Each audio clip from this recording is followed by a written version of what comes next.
Stop right there. Hold it right there. Hold it. Excuse me. Excuse me, what the actual That. Damn. Босни Герцеговинагийн нийслэл хадгалах Сараевод Австри-Унгарын үе залгамжлагч гэрэгтэйг явж байхдаа серб гаралтай залуу буудан хөнөөснөөр дэлхийн хэвсүү таны эхлэл болсон байгаа. За тэгээ Австри-Унгар сербэд дайн зарласан болвол Сербийг өмөрч зөвлөлт холбоот улсаас Австри-Унгарыг дайн зарлах зэргээр бусад улс орнууд холбоот улсаа өмөрж дайн ер нь бол эхэлсэн байгаа. Хамгийн гол зүйл нь хэм бол Сараево хотод яг дотор нь бол дайн болоогүй.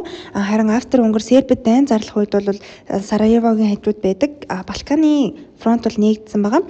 Харин баруун фронтод Траншаны дайн гэдэг зүйл болсон байгаа. Тэгээ Сараево хот нь болохоор өндөр уулсаар хүрээлэгдсэн учраас бусад улсын дайралд орж ирэхэд бол хамгаалж чаддаг байсан бөгөөд Сараево хотын голоор нь гол урсдаг учраас бусад фронтууд руугаа ер нь бол энэ үүгээрээ дамжуулаад цэрэг зэвсэг бас бус зүйлээ ер нь бол дамжуулдгаар стратегийн ач холбогдолтой газар нутаг болж байгаамаа. Түүхэн дурсгалт газар 1 Латин бриж. Энэ газар бол Сараевогийн хамгийн чухал түүхэн зэг болох Латин бриж. 1914 оны 6 дугаар сарын 28-нд хунтайж Франц Фердинандын машин саатаж гүүрний яг эсрэг талын болон зогсны улмаас тэрээр эхнэр Софигийн хамт Гаврила Принципт бодогдсон амнасаа алдсан үйл явдал болсон.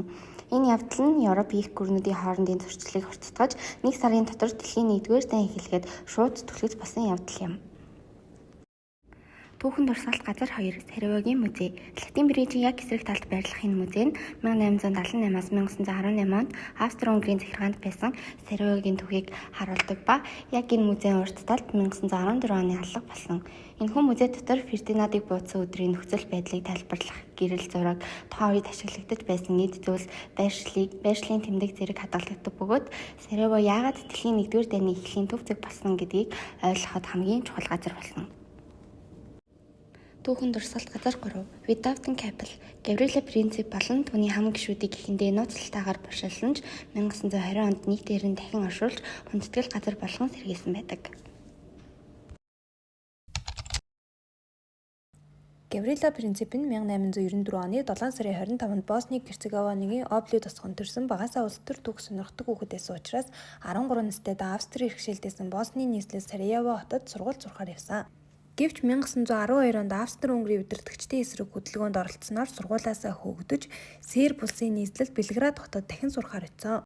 Дараа нь 1914 онд залуу Босны гих нууц холбоонд нэгдсэн. Энэ холбоо нь болохоор Босни болон Герцеговиныг Австри-Унгарын эзлэн түрэмгийллээс чөлөөлөх зорилготой холбоо байсан. Мөн Гаврилан Сербид байх хугацаанд цэргийн бэлтгэл хийж буу болон тесрэх бөмбөг ашиглах мөн хүйтэн зэвсэг хэрэглэх чадварыг эзэмшсэн. Австри-Унгарын хааны залгамжлагч Франц Фердинанд нь ухаалаг улс төрж Босны автономид байдлыг дэмжигч байсан учраас залуу Босны бүлэгмийн бухимдлыг ихээхэн төрүүлдэг гэсэн.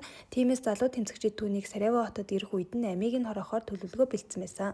Фердинандыг хорох эхний оролдлогыг нь Гаврилагийн найз Ниделько Шабринович хийсэн бөгөөд Фердинандыг эхнэртэйгээ хамт 600 машинаар Сараево хотын төвд явж байхад нь тесрэх бөмбөг шидсэн боловч байнга онож чадаагүй цагдаа нарт баригдсан.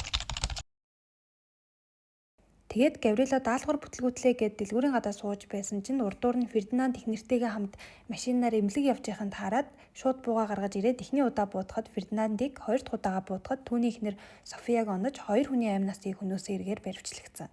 Энэ үйл явдлын дараагаар залуу Босны бүлэгмийн 6 гишүүн баригдаж Гаврила Принцип нь шүүх хурлын үеэр Австри-Унгарын хуулийн дагуу насанд хүрээгүй буюу 20 нас хүрээгүй учраас цаазаар авах ялаас мултарч 20 жилийн хорих хялыг авсан байдаг. Гэхдээ хоригдож байх хугацаанд сүрээ өвчнөөр өвдөж 1918 оны 4-р сард бол нас барсан. Энэ хэрэгээс үүдэн Австри-Унгарын зүгээс Босны төрсэн Серб үндэстэн Гаврила Принцип болон залуу Босны бүлэглэлийг Серб улстай холбоотой гэж буруутгаад Серб улсад бол шаардлагуудыг тавьсан боловч заримыг нь хүлээн зөвшөөрөөгүй. Үүнээс үүдээд Австри-Унгар Сербэд дайн зарласан. Тэгээ эндээс харах юм бол Гаврила Принципийн энэхүү хэрэг нь дэлхийн 1-р дайн эхлэх нэгэн шалтгаан нь байсан гэж үзэж байгаа. За энэ үйл явдал нь болохоор дэлхийн 1-р дайны эхлэлийг харуулж байгаа. За тэгвэл бид нэр эндээс юуг сурч болох вэ гэх юм бол хамгийн түрүүнд жижиг мөргөлдөн сөргөлдөөнийг үл ошоох хэрэггүй. Энэ нь цаашлаад олон улсын хэмжээний дайнд бас хөтлөх магадaltaй гэдгийг тооцож үзээд илүү сэтгэл хөдлөлөөрөө биш өөрсдийгөө сайн бодож тунгааж агаад илүү юм хилцээрээр илүү асуудлыг шийдэх ёстойг харуулж байгаа. улс орнууд бол ямар нэгэн давуу талтай байгаа. Тухайн улс орны давуу талыг хэд барин ямар нэгэн байдлаар их тавны эсрэг буюу дайнг дэмжих ёсгүй. Энийг улс төрийн хүмүүс нь бас ингээд илүү тэрийг бодож сэтгэл хөдлөлөөрөө биш илүү тайван ухаалаг шийдвэр гаргах ёстой.